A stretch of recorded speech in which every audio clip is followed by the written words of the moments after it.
People, you already saw the thumbnail, you already saw the title.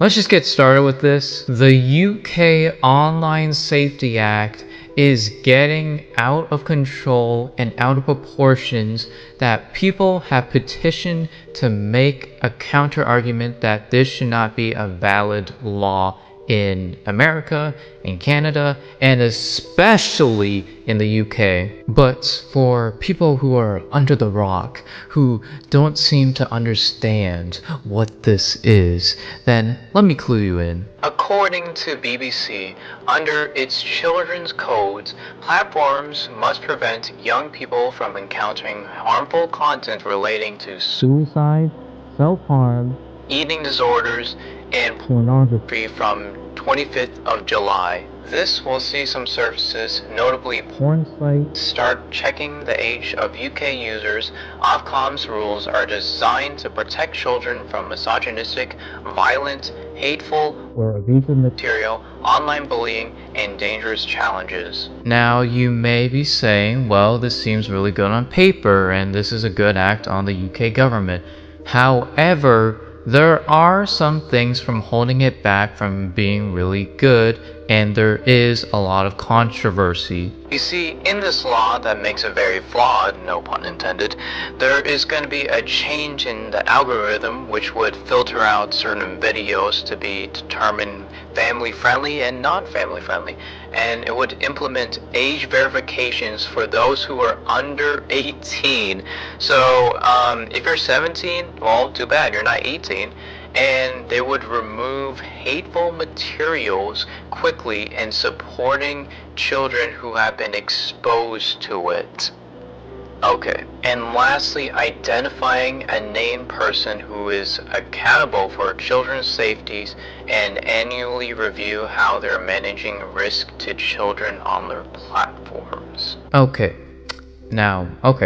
there's a lot of problems I have with these requirements. Firstly, the algorithm is run by a machine. It's not run by humans. As much as you want to think it's run by humans, it's run by an AI. And because of this approach, the AI can misidentify or miscalculate videos for being quote-unquote harmful. And secondly, we need an age verifications on platforms now. Like, I understand for certain websites like that are meant for adults, like let's say Pornhub or OnlyFans. Yeah, that's understandable, but I still have an issue with that, which I'll go later on in this video. But for platforms such as YouTube, Netflix, and Disney Plus requiring age verifications, why do I need all that? I got an email, I got a bank account for that. I don't need to set up like, oh, I'm 18. Yeah, I'm 18, trust me. Because I don't think anyone who is under 18 or don't have a bank account can sign up for Netflix or Disney Plus. And for YouTube, you know there's a different platform called YouTube Kids. So if a YouTube Kids person that is a kid can go to that app, the parent can say, hey, here's the thing you should be watching. I don't think a teenager needs to go to YouTube Kids, nor do they need to set up an age verification on YouTube. Imagine the 17-year-old British people who are on YouTube and then they get an age verification saying, hey, are you 18? Oh, you're not? Well, you can't watch this anymore, so go to YouTube Kids now. Hee hee taha. And thirdly, since this thing is run on an algorithm, an AI, it's obviously going to be programmed too fast to remove videos without reviewing it for a certain amount of time. And could you imagine the YouTube videos that are going to be taken down because, oh, it's too explicit because you swore too much? And the last part I also have a problem with, because what if the algorithm misidentifies you as someone who is violating online safety acts? Because then that will get you into a lot of trouble and arrested. And guess what? YouTube is using Google AI to guess your age based on your activity everywhere. And if the AI guesses wrong, you'll need to go through a verification process just to make sure, are you over 18? Are you over 18? Because if you're not over 18, guess what? You're gonna go through YouTube Kids.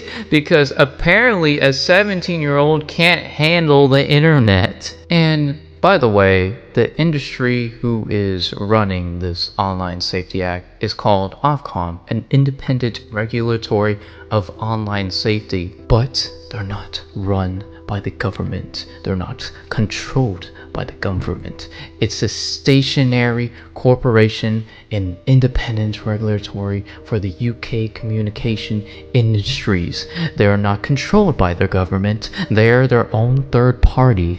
However, they do want to see your ID, which obviously violates privacy concerns to a lot of people. Do you see why a lot of British people are angry right now? Do you see why a lot of North Americans are concerned right now? Do you see how many fundamental flaws this Safety Act, quote unquote, is going to protect the children is fundamentally wrong and flawed and can easily be exploited? Do you see why this was a horrible idea? Because everything I just stated, there is a lot of red flags about this Online Safety Act. It's only a matter of time whether or not people from the West or the East say, hey, we're not going to do this. And luckily, there are some people who are petitioning that this act does not reach North America or other places around the world because it's stupid, it's flawed, and it prohibits people from freedom of speech and such. I understand there is a lot of harmful content on the internet, but basically saying the internet is a harmful content on its own is fundamentally and objectively wrong, because not everything on the internet is bad. Not everything on the internet is corn or harmful material for kids to watch. It's not. And while there is stuff like that, it's not 100%. If I have to say a percentage, it's probably maybe 10 or 20%, but it's not 100%. But the UK government thinks it's 100%. And they're stupid for that. And I definitely know Sir Cure Stammer is definitely going to flag this video, or even he's probably going to take down this video from this platform. Because you know why? He has a sensitive ego. That's what he is. Thank the Lord that I live in. But I wouldn't be surprised if they integrated some of the laws from the UK into Canada. Just in case if anything happens on this video that gets taken down or flagged or removed, I will be integrating some of my videos onto Rumble, which I will link in the description down below. But if that somehow gets flagged or taken down on Rumble, thank you, Sir Cure Stammer. I don't know how to pronounce your name, but you have officially Thanos snapped the internet. Thank you for being such a dick. Remember, people, you are blessed and you are loved. Stay good and stay out of trouble. With that being said, I'm going to be haunting my next victim or talking about another topic such as this. Godspeed.